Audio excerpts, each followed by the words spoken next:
जी बिल्कुल, खानगढ़ तालुके जी इंतजामिया पारां खानपुर महर शहर के मुख्तलिफ़ मोहल्लनि में सफ़ाई न करण तोड़े गटरनि जो गंदो पानी मुख्तलिफ़ मोहल्लनि में दाख़िल थियण ख़िलाफ़ मुख्तलिफ़ मोहल्लनि के रहवासियुनि खानपुर महर के सिंधु चौक ते एहतजाजी मुज़ाहिरो करे धरणो आयो आहे। इन एहतजाज कंदड़नि TMA खानगढ़ टाउन कमेटी इंतजामिया ख़िलाफ़ शदीद नारेबाज़ी कई है। हितां जे रहवासियुनि जो छा चवणु आहे, संदन कहिड़ा मुतालबा आहिनि, अचो तव्हांखे हुननि जी ज़बानी ॿुधायूं। काफ़ी ॾींहंनि खां असीं TMO ऑफिस वञूं पिया।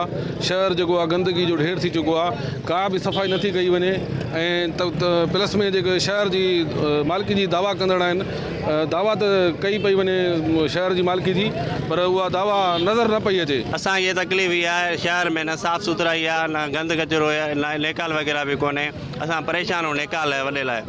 रोड रस्ता पंहिंजी जाइ ते, नेकाल त असांखे खपे न। पाणी गटरनि जो ॿाहिरि घिटियुनि ते बीठो आहे, असांजा ॿार बच्चा टपनि था, उन्हनि खे लॻे थो पियो, इन जे करे परेशान हूंदा आहियूं। पहिरियों शहर में साफ़ सुथरो माहौल न आहे, गंदगी माना हद खां वधी वई आहे। उन खां अलावा 2-3 पाड़ा अहिड़ा आहिनि जिन ते का बि सहूलियत न आहे। उनमें ओड महल आहे, शेख महल आहे ऐं चना महल आहे, दीवान कम्युनिटी आहे। ओॾे बि जेके अॻ में जेके हे हल्दियूं सोलर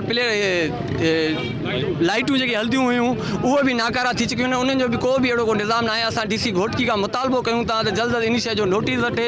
जी बिल्कुल, एहतजाज कंदड़ जो अवां ॻाल्हियूं ॿुधूं, उन्हनि जो हिकु मुतालबो आहे त खानपुर महर शहर में सफ़ाई निज़ाम के बेहतर बणाए सड़ी वल स्ट्रीट लाइट ॿीहर बहाल कराई वञे। ॿी सूरत में उन्हनि चिताव ॾिनो आहे त डिप्टी कमिश्नर जी ऑफिस ॾाढो धरणो हयो वेंदो।